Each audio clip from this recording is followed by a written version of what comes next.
Livro do Apocalipse, capítulo de número 22, versículo 7, versículo 12 e versículo de número 13.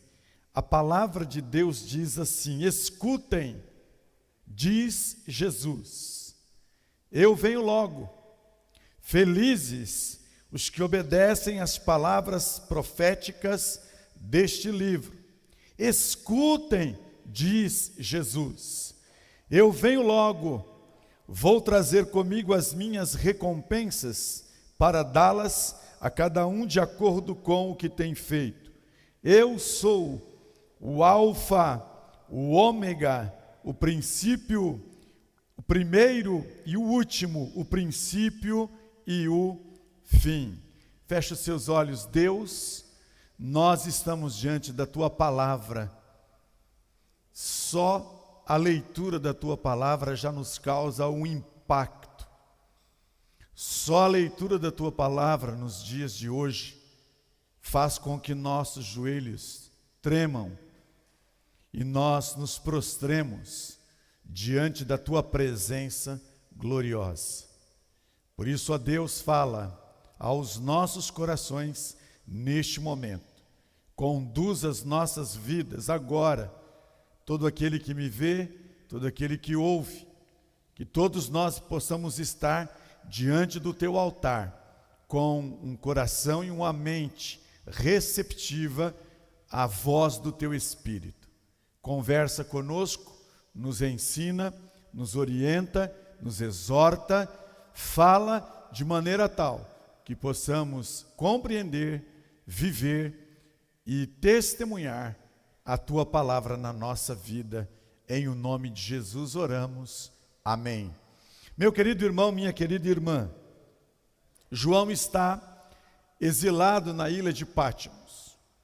João, profeta, o apóstolo do amor, está agora ali, numa ilha, entrado em idade, entrado também no seu cansaço físico, por volta de uma idade já um pouco avançada.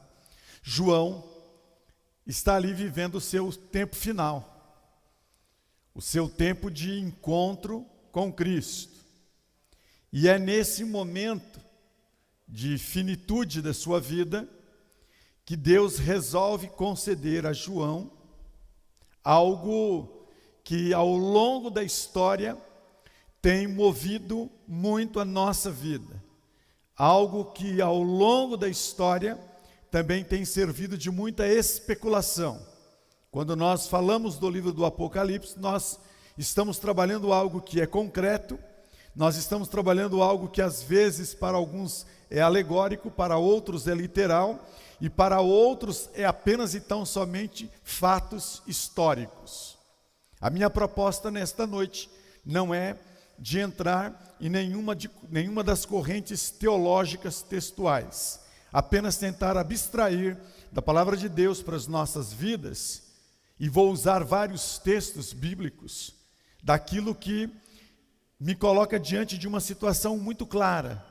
Eu e você como igreja, eu e você como igreja do Senhor Jesus, e os sinais da volta de Jesus.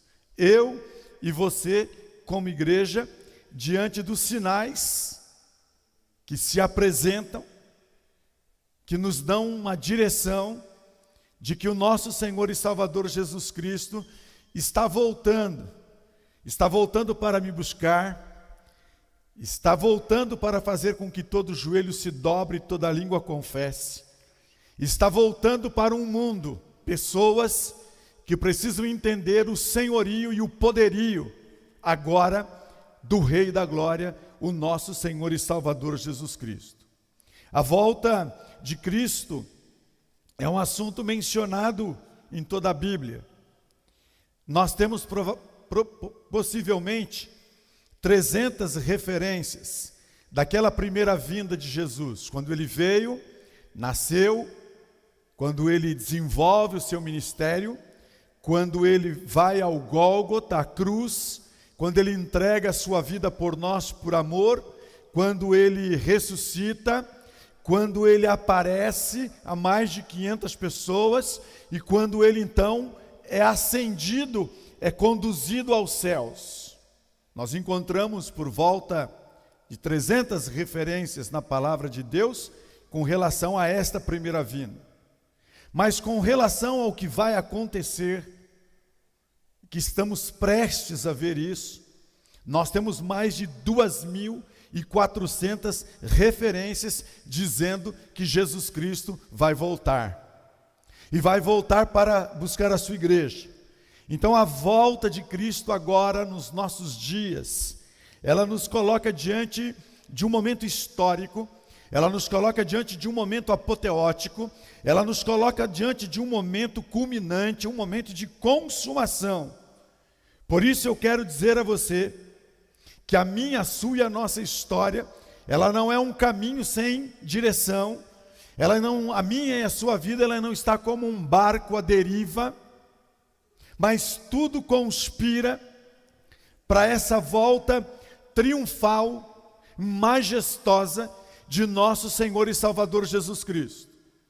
Eu quero também dizer a você que aquele Jesus que nasceu na manjedoura, aquele Jesus que nasceu ali naquele momento difícil da sua vida, aquele Jesus que passou boa parte do seu tempo auxiliando seu pai ali como um carpinteiro, aquele Jesus que foi para a cruz, aquele Jesus que ressuscitou gloriosamente, ele está sentado ao trono da direita do Pai.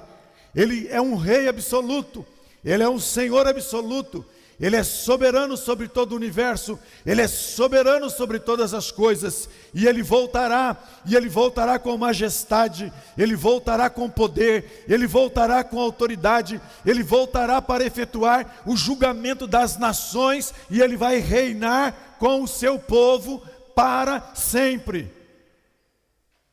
Quando eu olho para a palavra de Deus, eu fico percebendo as comparações que podemos abstrair dela para os nossos dias, e eu percebo como está próximo deste acontecimento histórico. Os sinais profetizados por Jesus nos evangelhos de Mateus, Marcos, Lucas e João nunca foram tão claros para nós como nos dias atuais. E ao longo da minha fala, eu espero que você se identifique com aquilo que o Espírito de Deus testificou com o meu espírito para falar ao meu coração e à sua vida. No episódio em que Jesus vai responder à inquietação dos seus discípulos, quando perguntam a ele quando será e quais os sinais que vão marcar a sua volta. E você vai passear um pouquinho comigo na Bíblia, só para você se situar, se localizar naquilo que o Espírito de Deus fala com cada um de nós nesta noite. Quais sinais? Quais são esses sinais, pastor? Essa pergunta tem sido feita por muitos, mas a Bíblia responde. A Bíblia responde sobre os sinais. O texto de Mateus capítulo 24, versículo de número 14. Mateus 24, 14 diz: a boa notícia sobre o reino será anunciada no mundo inteiro, como testemunho para toda a humanidade, e então virá o fim. O primeiro sinal é que o evangelho, a boa nova, vai ser proclamada como testemunho para toda a humanidade. E é simples. Você está na sua casa me vendo pregar. Neste exato momento no Brasil, há uma grande quantidade de pastores que estão neste exato momento transmitindo a palavra de Deus. Diversas pessoas estão reclusas no isolamento com as suas famílias, ouvindo a mensagem do Senhor Jesus. Anteriormente, isso iria acontecer na igreja, e as pessoas estariam num campo de futebol, as pessoas estariam em diversos outros lugares, fazendo outras coisas, mas neste momento não. Neste momento todos estão em casa, mesmo que possam escolher aquilo que queiram ver no seu aparelho de televisão, porém, a grande maioria está ali, ouvindo a palavra de Deus. A boa notícia é que o Evangelho está sendo proclamado. A boa notícia é que Jesus está sendo pregado e anunciado. A boa notícia agora é que toda a igreja séria está dizendo: só Jesus Cristo salva. A boa notícia agora é que os missionários estão anunciando também, por meio de redes sociais, que a salvação está em Cristo Jesus. A boa notícia, meu querido irmão, minha querida irmã, é que agora dialetos, línguas de milhões e de milhões de pessoas em todo o mundo podem ouvir nitidamente que só Jesus Cristo salva e que Ele está voltando. Este é o primeiro sinal bíblico da palavra de Deus. O segundo sinal, e esse mexe um pouco comigo e com você, é essa palavra que se chama nós sermos angustiados, atribulados, moídos pelos acontecimentos de sofrimento na nossa vida. Mateus capítulo 24, versículos 21 e 22 diz assim: porque naqueles dias haverá um sofrimento tão grande como nunca houve desde que Deus criou o mundo, e nunca mais acontecerá coisa igual. Porém, Deus diminuiu esse tempo de sofrimento. Se não fosse assim, ninguém seria salvo. Mas por causa do povo que Deus escolheu para salvar, esse tempo será diminuído. A volta de Cristo, ela é precedida de um tempo de profunda angústia e dor. Este é um tempo de profunda angústia e dor. É um tempo de profunda angústia e dor em todo o mundo. Não é um problema específico de um país, mas é um problema mundial. Mas há uma boa notícia ainda nessa questão. A boa notícia é que ainda, por causa de você, meu irmão, que é a igreja do Senhor Jesus, por causa de você, minha irmã, que é a igreja do Senhor Jesus, por causa da sua presença que você tem na sua vida, o Espírito Santo de Deus, a angústia ainda não é maior. Ela poderia ser maior ainda, mas ela é suprida, ela é aliviada, ela é sustentada, como nós fazemos nas intercessões, como nós fazemos nas nossas orações. Quando nós pedimos o socorro que vem do alto, Deus ouve a oração e alivia o sofrimento e a angústia que poderia ser ainda maior. Mas é um sinal dos nossos dias de sofrimento. Tem milhões de pessoas sofrendo, famílias sofrendo a perda dos seus entes queridos, irmãos nossos que também estão hospitalizados, pessoas que já se foram. Há um sofrimento e uma dor, pessoas que estão sofrendo dentro de si, problemas mentais gravíssimos, porque não estão dando conta de lidarem com essa questão de permanecerem isolados. Mas há um outro sinal que tem tomado conta dos nossos dias: a apostasia. A apostasia, a palavra de Deus diz em Mateus 24, versículos 4, versículo 5 e versículo 24. Mateus 24, versículo 4, versículo 5 e versículo 24, Jesus respondeu: tomem cuidado para que ninguém engane vocês, porque muitos vão aparecer fingindo ser eu e dizendo: eu sou o Messias, e enganarão muitas pessoas, porque aparecerão falsos profetas e falsos messias, que farão milagres e maravilhas para enganar, se possível, até o povo escolhido de Deus. A volta de Cristo será precedida por um abandono da fé verdadeira. Algumas pessoas estão perdendo a fé genuína em Jesus, não estão mais acreditando na pessoa de Jesus. Existe um ceticismo muito grande.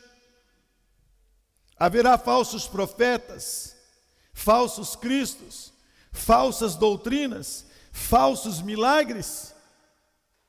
Paulo disse que anjos vão se transfigurar em demônios, vão se transfigurar em anjo de luz, com o objetivo justamente de afastar e de tirar a fé genuína da vida daquele que serve o Senhor da glória. Haverá um tempo de depravação total. Mateus capítulo 24, versículo de número 12. Uma depravação total e uma depravação moral de todas as coisas.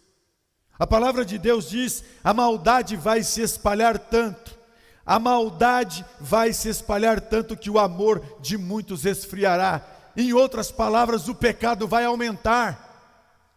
Os prazeres da carne vão tomar conta de cada pessoa.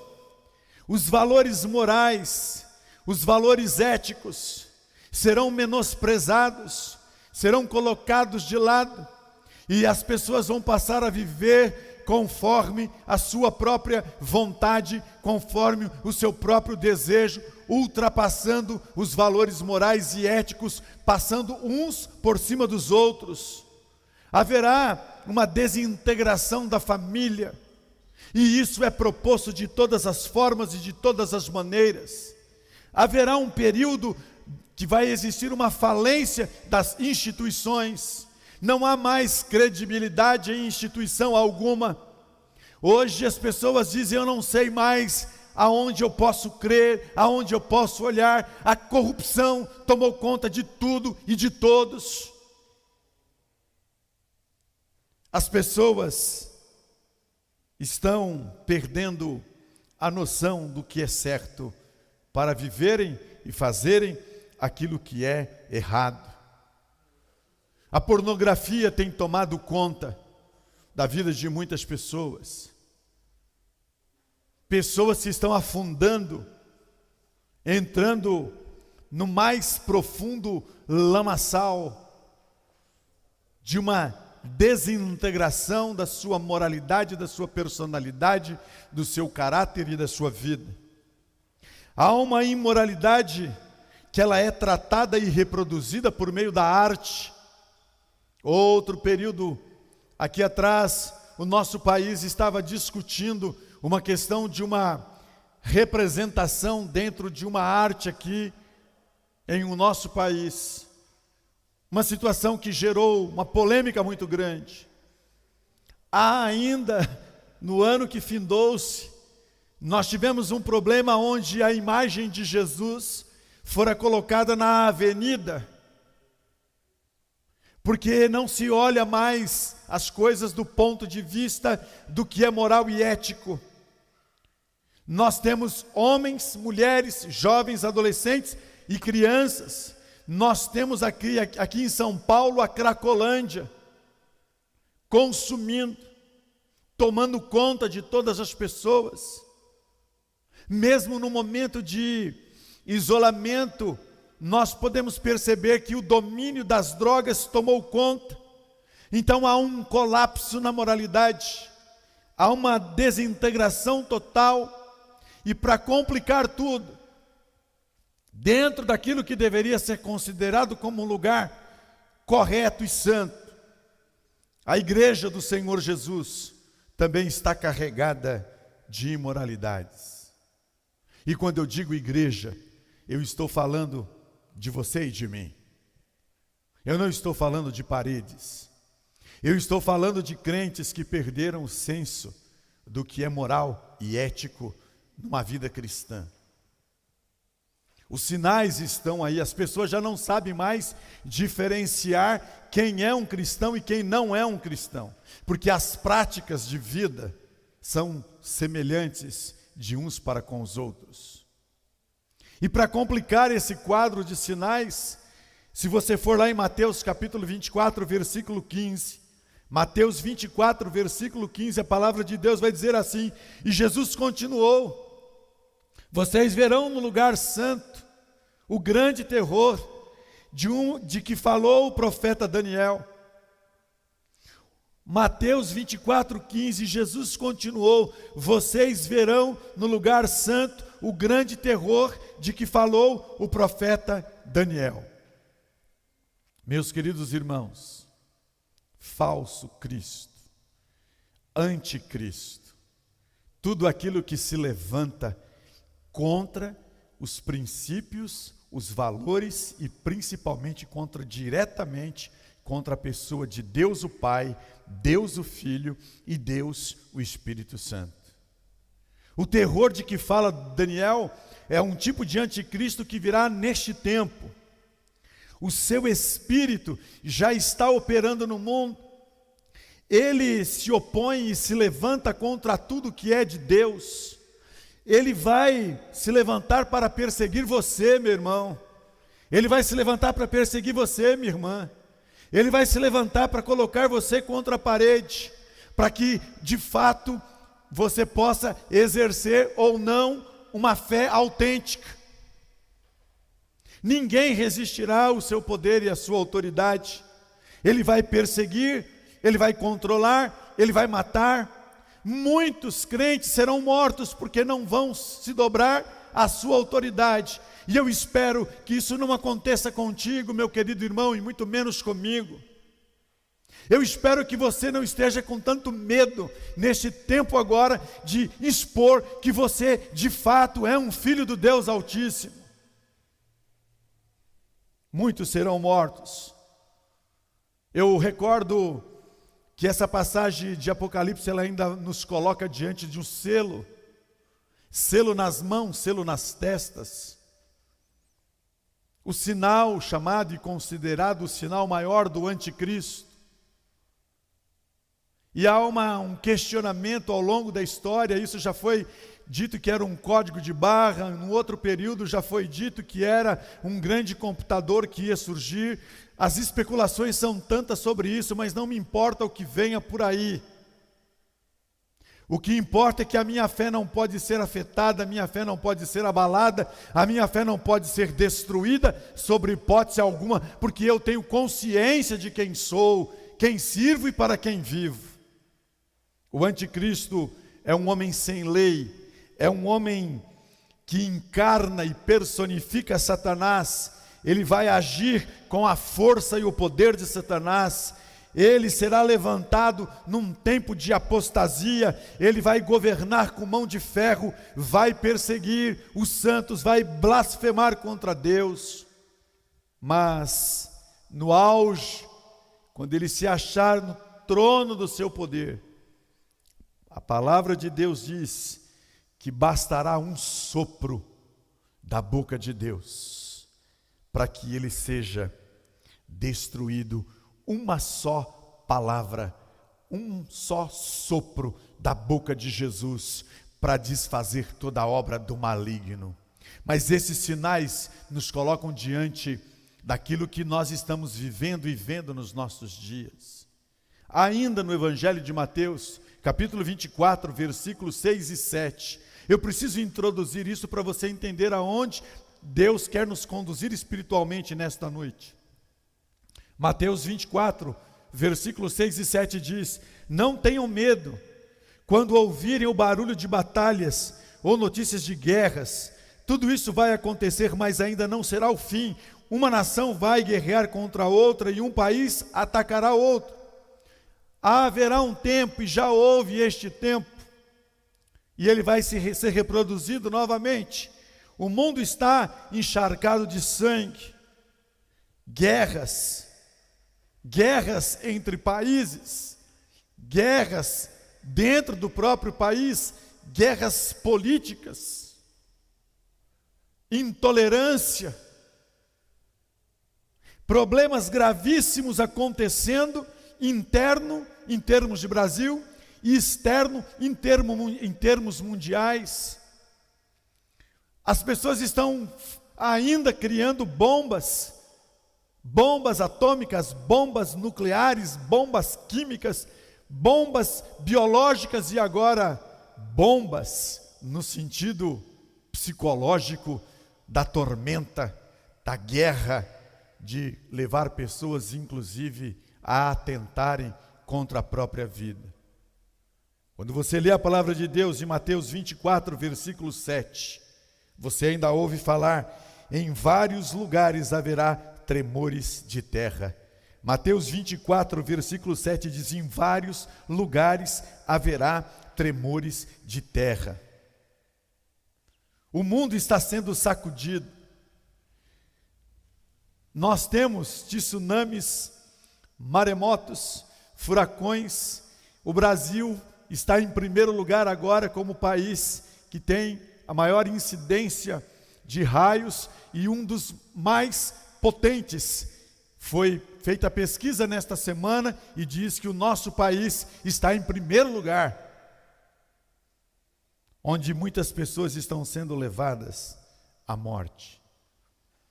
O livro do Apocalipse, capítulo 6, fala que uma coluna vai tomar conta do universo e todos serão abalados. Meus queridos irmãos, está lá na Argentina, está lá, parado, só aguardando uma melhora no tempo, para que invada o Brasil. Já passou por outros países, chegando até nós. Mas há um outro fenômeno que vem por aí, que é o fenômeno das vespas, que também estão vindo com um poderio total e que poderão exterminar boa parte da humanidade. Será que você ainda não percebeu? Será que você, meu irmão, minha irmã, meu amigo, que esses sinais estão dizendo algo para nós nos nossos dias? Que nós precisamos rever muitas coisas na nossa vida, que nós precisamos acertar muitas coisas na nossa vida. Será que nós não atentamos ainda para este fato? Se não bastasse tudo isso, nós ainda temos mais um sinal, que eu quero ler para você, Lucas 21, versículo 11. Peço para você me acompanhar aí na sua casa. Lucas capítulo 21, versículo 11. Em vários lugares haverá falta de alimentos e epidemias. O povo está morrendo de fome. Ninguém pensa em ninguém. A fome toma conta. Crianças morrem. Mais de 50% da população do mundo não tem o que comer ainda nos nossos dias, porque a ganância do ser humano é muito grande. Os milhões e os bilhões que estão sendo destinados para resolver esses problemas do Covid-19 estão sendo desviados. Ainda há, e você assistiu, ainda há desvio de merenda, porque ainda não se entendeu que o momento que nós estamos vivendo é um momento que deveria nos aproximar de Deus, de nos colocarmos aos pés da cruz, mas não, o homem está vendo as coisas acontecerem, mas quanto mais elas acontecem, mais eles se afastam de Deus. E o que mais me entristece é quando eu vejo o povo que se chama pelo nome de cristão se colocando na mesma posição, se amoldando, porque o brasileiro e a população, o ser humano, ele tem uma tendência muito forte de se adaptar. Ele está atentando contra a sua própria vida e contra a vida do outro. É comum você ouvir das pessoas: pastor, se eu ficar em casa, eu vou morrer de fome. Ninguém vai pagar minha conta de água, ninguém vai pagar minha conta de luz, ninguém vai me dar comida. E se eu sair, eu corro o risco de ser afetado por um vírus desconhecido. O que é que eu faço, pastor? Fico em casa ou saio? Estamos vivendo uma época que nós estamos botando uma armadura. Aquele irmão, aquela irmã que fez uma plástica, que arrumou tudo, agora tem que cobrir. Agora você consegue olhar direto no olho, coisa que não se fazia há muitos anos. Agora temos uma máscara e temos uma outra máscara temos que colocar uma roupa, temos que colocar luvas, precisamos colocar uma proteção no calçado, e quando chega em casa tem que tirar tudo e colocar tudo novamente, porque está aí, e esta epidemia do Covid-19, ela também não é localizada como foi em outras épocas da história. Agora não, é algo que pegou o mundo inteiro, o mundo inteiro. Eu quero que você atente para isso, o mundo inteiro. Não é um fato isolado de um país, mas é algo que tomou conta do mundo inteiro. E aí nós vemos e observamos que as autoridades governamentais, algumas dizem, saiam. Aí vem um período, dizem, volta para dentro de casa. Aí manda sair novamente. O povo está sem nenhuma referência. Porque o povo esqueceu de olhar para a referência. A referência é Jesus Cristo. E o povo deixou de olhar para Jesus há muito tempo. Está olhando para outros tipos de referência. Agora, olhando para tudo isso, diante desse cenário de todos os sinais que se colocam aqui, como eu devo proceder, pastor, como igreja? Como eu, pastor? Eu, como igreja do Senhor Jesus, como é que eu devo lidar com essa situação hoje? O que eu posso fazer hoje, como igreja do Senhor Jesus, na expectativa da volta de Cristo? O que eu posso fazer hoje? Então eu vou te dar 4 caminhos para você pensar sobre aquilo que você pode fazer hoje, por você e se você quiser. A primeira coisa que eu preciso atentar para a volta do Senhor Jesus na minha vida, eu preciso ter a minha esperança. A minha esperança, ela precisa estar em Jesus Cristo. Eu preciso voltar o meu olhar para Jesus. Primeira epístola de Paulo aos Tessalonicenses, capítulo 5, versículos 1, 2 e 3.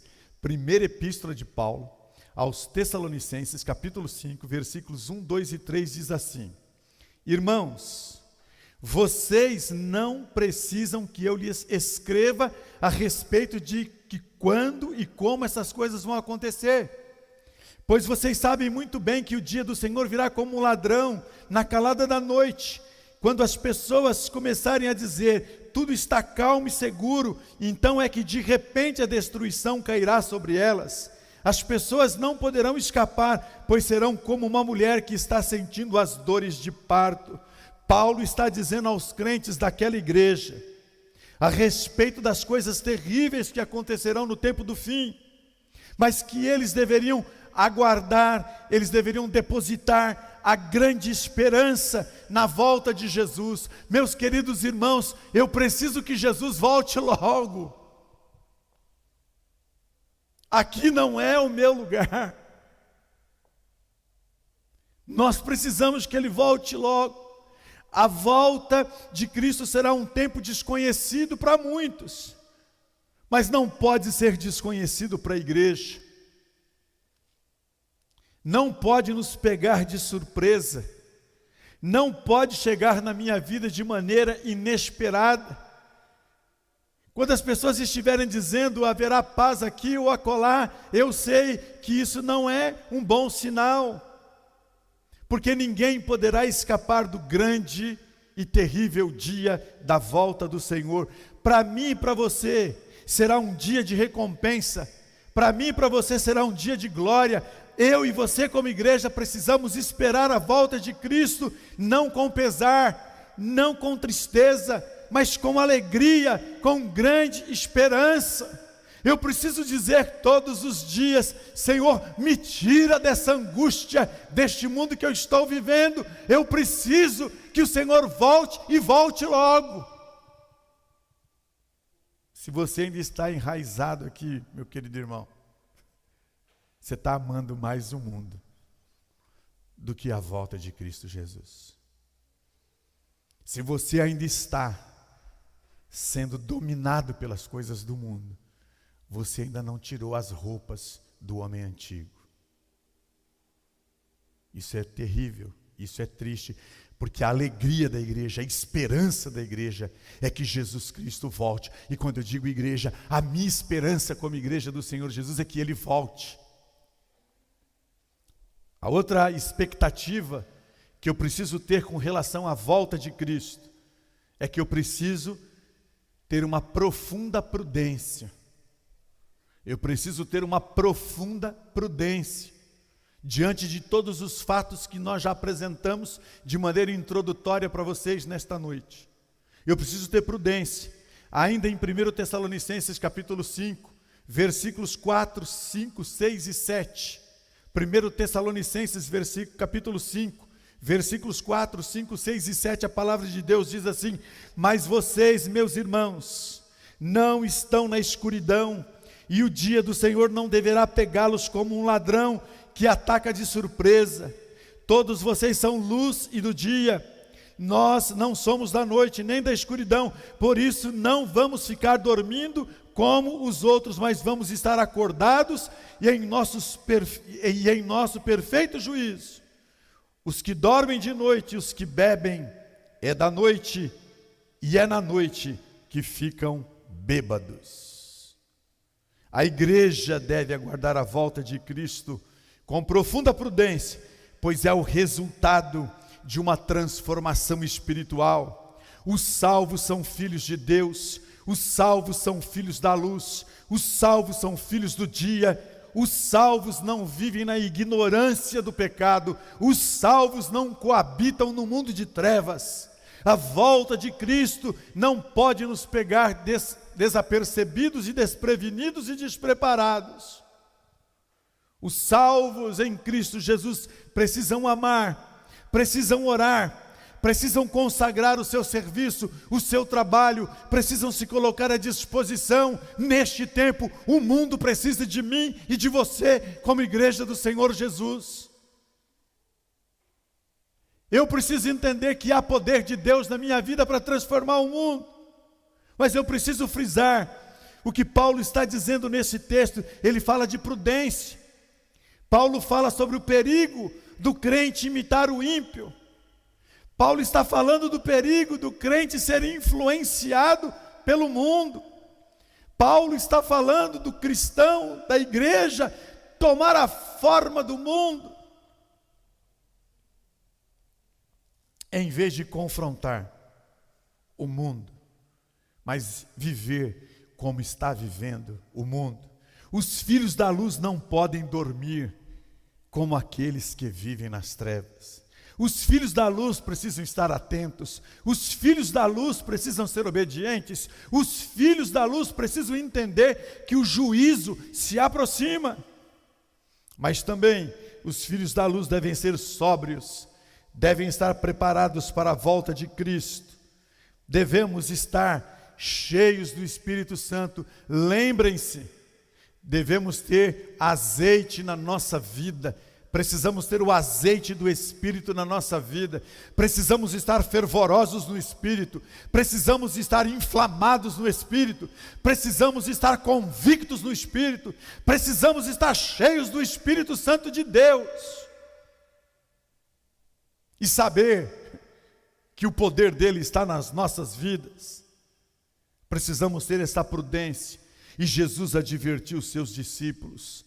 Mateus 25, 13, ele disse para os seus discípulos o seguinte, e Jesus terminou dizendo: portanto, fiquem vigiando, porque vocês não sabem qual será o dia e a hora. Meu irmão, minha irmã, você que está me vendo aí na sua casa agora, eu quero dizer para você, vigia, querido. Não é tempo de você andar conforme o ritmo do mundo. É tempo de você ter intimidade com Deus. É tempo de você colocar em prática. Eu ouvi tantos irmãos falando: pastor, como eu estou ansioso pelo culto, pela volta do culto, pelo momento do culto. Ótimo, mas quantas vezes você teve na sua igreja e você não deu valor ao culto? Quantas vezes você não deu valor à evangelização? Quantas pessoas da sua família estão sofrendo e estão morrendo? Eu acredito que você entenda agora quantas vezes eu preguei neste púlpito, nessa igreja, dizendo: viva o Evangelho, proclame o Evangelho dentro da sua casa, porque hoje, irmãos, presta bem atenção, e eu disse isso para as minhas filhas, e digo para vocês todos que estão me vendo e ouvindo agora: fiz 57 anos de idade, tenho problema de cardiopatia, tenho problema de pressão alta. Eu deveria estar em casa, como você deve estar em casa, mas por amor a Deus e amor a você, nós estamos aqui.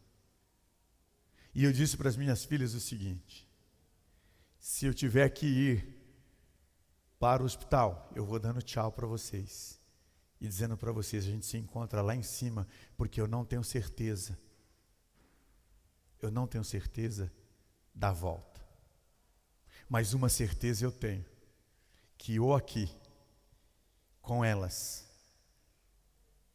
ou lá no céu, com ou sem Covid, eu tenho Jesus na minha vida e ninguém pode tirar isso da minha vida. Eu não sei como é você, eu não sei como é você com a sua família. Cenas e cenas de mortos e mais mortos. O que você está fazendo? O que você tem feito? Você está aí amedrontado? É tempo. Agora as pessoas estão sensíveis para ouvir sobre a volta de Jesus Cristo. A igreja deve aguardar a volta de Cristo atuando com corajosa atuação, com uma corajosa atuação. 1 Tessalonicenses capítulo 5, versículo 8. 1 Tessalonicenses capítulo 5, verso 8 diz: mas nós que somos do dia, devemos estar em nosso perfeito juízo, nós devemos usar a fé e o amor como couraça e a nossa esperança de salvação como capacete. Segundo o apóstolo Paulo, os crentes devem aguardar a volta de Cristo não como meros espectadores, meu irmão, minha irmã. Agora não é hora de você ficar na plateia assistindo o jogo da vida. Agora não é hora de você ficar na plateia vendo a banda passar. Não, você não é um espectador. Você precisa agir. Você precisa ser um soldado atuante.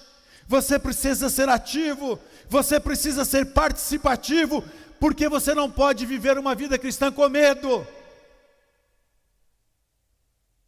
Eu não estou dizendo que você tem que sair aí agora, batendo no peito o Covid, não estou falando nada disso. Eu estou dizendo que você não pode ter medo de atuar como verdadeiro servo de Deus. Você não pode ser um agente secreto oprimido dentro da sua casa. Você precisa ser luz onde você está. Você não pode ser um mero espectador. Nenhum soldado vai entrar na guerra sem o seu armamento, sem as armas de guerra. Eu desafio você a sair da sua zona de conforto e fazer a diferença. Você pode fazer a diferença. Você pode pegar o seu celular, está todo mundo fazendo live, faça uma live e mande para alguém que você ama, anuncie o plano de salvação. Entra lá no Meet, entre no Zoom, enfim, no Facebook, aonde você quiser. Agora é um tempo de você levar uma mensagem de salvação e de esperança. E se você quiser fazer mais, você pode, que está sendo suprido. Você que tem como alimentar pessoas, você tem como ajudar a sua igreja. Nós não precisamos ficar com medo que vamos ser rotulados, porque essa igreja é uma igreja que o ano de 2017 e 2018 distribuiu quase 1.000 cestas para todas as pessoas que não eram da igreja. É uma igreja que faz evangelização para fora. É uma igreja que atende a comunidade, é uma igreja que faz ação social, não é uma igreja que vive para dentro, é uma igreja que vive para fora. Então agora eu estou dizendo o contrário, agora eu preciso cuidar das minhas ovelhas. Mas se vocês superlotarem o celeiro, se vocês abarrotarem o celeiro, nós vamos sustentar os nossos irmãos aqui, e aí então nós vamos poder levar comida, agasalho, e para aquele que tem necessidade também. Mas não podemos viver como espectadores. Não podemos viver amedrontados. Nós sabemos que estamos numa batalha, mas nós sabemos que nós somos vitoriosos nessa batalha. O que pensamos e o que sentimos deve estar debaixo da proteção divina, E a minha, a sua vida está debaixo da proteção divina. A razão e a emoção precisam estar protegidas.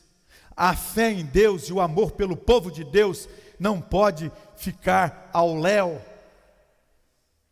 Eu quero abrir um leque aqui e dizer algo para você. Eu digo para você, não importa em quem você votou, meu querido irmão, mas a sua Bíblia diz algo muito importante para você e para mim. Em vez de você ficar brigando aí na rede social, é sua obrigação e minha obrigação botar o joelho todo dia no chão e orar, seja presidente, prefeitos e governadores e vereadores e senadores do seu partido ou não. A palavra de Deus diz que eu e você precisamos interceder por eles. Vou mais adiante. A palavra de Deus diz que independente de linha partidária, ideológica e política, eu preciso amar o meu inimigo. Eu preciso mudar essa história. A igreja está vivendo um tempo que ela pode ser igreja, fazer uma diferença grandiosa, aí na sua rua, aí na sua casa, aí na sua família, com quem você estiver. Abra os teus olhos, atue como homem de Deus, como mulher de Deus, seja de fato um cidadão celestial atuando na terra. Quero lhe dizer algo. E em último lugar, a igreja deve aguardar a volta de Cristo com fé, uma fé sólida, uma fé sólida. 1 Tessalonicenses capítulo 5, versos de 9 a 10, olha só, Deus não nos escolheu para sofrermos o castigo da sua ira, mas para nos dar a salvação por meio de nosso Senhor Jesus Cristo, que morreu por nós, para podermos viver com Ele, tanto se estivermos vivos como se estivermos mortos quando Ele vier. Eu vou repetir. Deus não nos escolheu para sofrermos o castigo da sua ira, mas para nos dar a salvação por meio do nosso Senhor Jesus Cristo, que morreu por nós, para podermos viver com Ele, tanto se estivermos vivos como se estivermos mortos quando Ele vier. Eu e você precisamos aguardar a volta de Cristo com fé. É uma fé sobrenatural, a fé, a certeza da redenção, a certeza de que eu fui comprado na cruz do Calvário, a certeza de que os meus pecados foram perdoados na cruz do Calvário, a convicção e a certeza que não é por méritos meu, não é por obras que eu faça, mas é graça de Deus, é amor de Deus na minha vida. A salvação é o livramento da ira, a salvação é o livramento da condenação eterna, a salvação é o livramento da morte eterna, a salvação é o livramento do inferno, a salvação é o livramento de passar uma eternidade com demônios e com todo aquele que nega a pessoa de Cristo Jesus. A salvação me faz ver a cruz de Cristo. A salvação me faz ver Jesus me livrando, salvando a minha vida, para que eu pudesse dar a minha vida em prol da obra do crescimento do Evangelho da graça. Paulo diz que tanto vivos quanto mortos, os que morrem estarão unidos com Cristo. Quantos irmãos nossos já foram convocados? Quantas pessoas? Estamos unidos, aqui e agora. Estaremos unidos com Ele no porvir. Estaremos unidos com Ele em qualquer tempo, porque a fé me faz ser transportado daqui para a eternidade com Cristo. A fé de que Deus me destinou à salvação, a fé de que somos salvos por Cristo Jesus, a fé, meus queridos irmãos, que se Ele voltar hoje, estou com Ele. Se eu for internado hoje, eu estou com Ele. Se eu descer com esse corpo à cova hoje, eu continuo com Ele, e ressuscito com Ele, e estarei com Ele para sempre, e voltarei com Ele para reinar e para julgar as nações. Eu não posso temer, Eu preciso viver e esperar ansiosamente a volta do Senhor Jesus Cristo. A volta de Cristo, meu irmão, minha irmã, deve ser a nossa grande esperança. A volta de Cristo nos levará a morar no céu. A palavra de Deus diz: aonde não haverá mais morte, não haverá mais tristeza, não haverá choro, nem dor, nem violência, nem depravação moral, nem terremotos, nem fome, nem epidemias, não haverá Covid-19. Neste lugar, Deus faz novas todas as coisas. As tribulações, a apostasia, a depravação moral, o anticristo, as guerras, os terremotos, a fome, as epidemias, são apenas sinais de que este dia glorioso está por vir. Essas coisas devem nos fazer pensar, atuar, refletir e ansiar e desejar a volta de Cristo. Ah, meus queridos irmãos, nós vibramos com tantas coisas aqui nessa terra. Nós vibramos e choramos por tantas coisas aqui nessa terra. Mas o meu coração fica entristecido quando eu vejo que o povo de Deus não vibra, o povo de Deus não chora, o povo de Deus muito menos se alegra e anseia pela volta do Senhor Jesus Cristo. Infelizmente, a volta de Cristo não tem empolgado muitas pessoas que querem permanecer aqui, querem continuar aqui. Por isso não há empolgação. Ficamos ansiosos por aquilo que não nos traz esperança.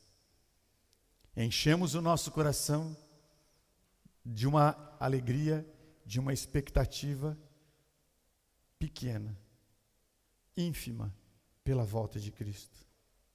Será que estamos preparados, irmãos? Será, irmãs? Será, meu amigo, que nós estamos preparados para a volta de Cristo? Para nós, este dia será um dia de trevas ou um dia de luz? Para nós será um dia de tristeza ou será um dia de alegria? Será um dia de esperança ou será um dia de desespero? Eu quero que seja um dia de alegria, de luz. Ah, eu quero que seja um dia marcante na sua vida, porque você terá a certeza de que você está com Ele. A igreja deve e precisa, eu e você precisamos aguardar a volta de Cristo com grande esperança. Eu e você precisamos aguardar a volta de Cristo com profunda prudência. Eu e você precisamos aguardar a volta de Cristo com uma corajosa atuação, com um trabalho forte. Eu e você precisamos aguardar a volta de Cristo com uma fé sólida. O apóstolo João termina o livro do Apocalipse dizendo a seguinte declaração, Apocalipse 22, verso 20. Ele vai fechar o ápice da revelação, dizendo para mim e para você o seguinte: aquele que dá testemunho de tudo isso, Jesus diz, certamente venho logo. Amém. Vem, Senhor Jesus. Vou repetir. Aquele que é testemunho fiel de todas essas coisas diz, sim, venho em breve. Amém. Vem, Senhor Jesus. Aqueles que aguardam a volta de Cristo com grande esperança, com profunda prudência, com uma atuação corajosa e com uma fé sólida, só pode ter na boca uma canção, uma única canção pode sair da boca dele: Maranata, ora vem Senhor Jesus. Aí na sua casa, como é que você está diante deste cenário? Como é que está o seu coração, meu irmão, minha irmã, e meu amigo. Essa noite ela pode ser um diferencial enorme na sua vida. Essa palavra precisa se apoderar da tua mente, do teu coração. Aquele que está em Cristo, nada pode separá-lo do amor de Deus que está em Cristo Jesus, o nosso Senhor. Nem a altura, nem a profundidade, nem a largura, nem potestades, nem dominadores, nada. Nada pode tirar o cântico da minha boca, o cântico da vitória, que eu sou propriedade exclusiva de Deus. Eu sou o homem, a mulher, menina dos olhos de Deus. E que com pandemia ou sem pandemia, com Covid ou sem Covid, a minha vida, a minha esperança está em Cristo Jesus. Pois dada a ordem, com a voz do arcanjo e o ressoar da trombeta de Deus, o próprio Senhor Jesus descerá dos céus. Os mortos em Cristo ressuscitarão primeiro. Depois nós, os que estivermos vivos, seremos arrebatados com Ele nas nuvens, para o encontro com o Senhor nos ares, e assim estaremos com o Senhor para sempre. E uma outra porção da palavra diz assim: então ouvi uma voz dos céus dizendo: escreva, felizes os mortos que morrem no Senhor de agora em diante. Diz o Espírito: sim, eles descansarão das suas fadigas, pois as suas obras os seguirão. Feche os teus olhos aí. Deus, exaltado seja o teu nome, Pai. Toda a honra, toda a glória seja dada ao nome de Jesus. Ó Pai Santo, nós desejamos a Tua volta. Nós estamos ansiosos pela Tua volta. Ó Pai Santo, nos dá condição de estarmos preparados, prontos. Tira o medo da nossa vida. Ó Pai Santo, enche-nos com o poder do Teu Espírito, que possamos ser atuantes, que não sejamos levados pela nossa fé, mas que fortaleçamos as nossas fé na pessoa de Cristo Jesus.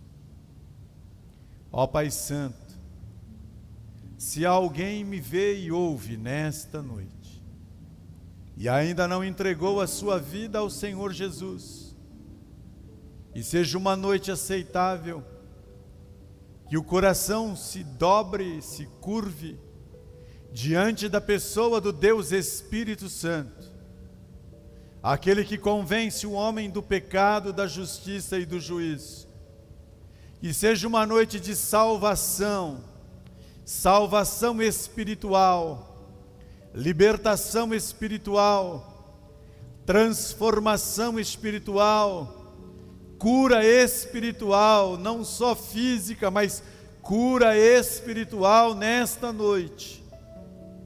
Levanta o teu povo como exército, levanta o teu povo como igreja vitoriosa, levanta o teu povo, para que o teu povo, por meio do teu Espírito, desfaça toda a potestade do mal, todas as investidas do maligno sejam desbaratadas, sejam desfeitas pelo poder e pela autoridade que está no povo que se chama Igreja do Senhor Jesus Cristo. Ó Pai Santo, que esta noite possa ser um grande marco de uma grande mudança espiritual, mudança comportamental, mudança do nosso olhar na esperança, na expectativa de que cada dia o Senhor está voltando para resgatar a nossa vida. Que seja uma noite de salvação, pessoas se dobrem, que corações se quebrantem diante do Rei da Glória. É a nossa oração, com o perdão dos nossos pecados, em o nome de Jesus, oramos e agradecemos. Amém, Senhor.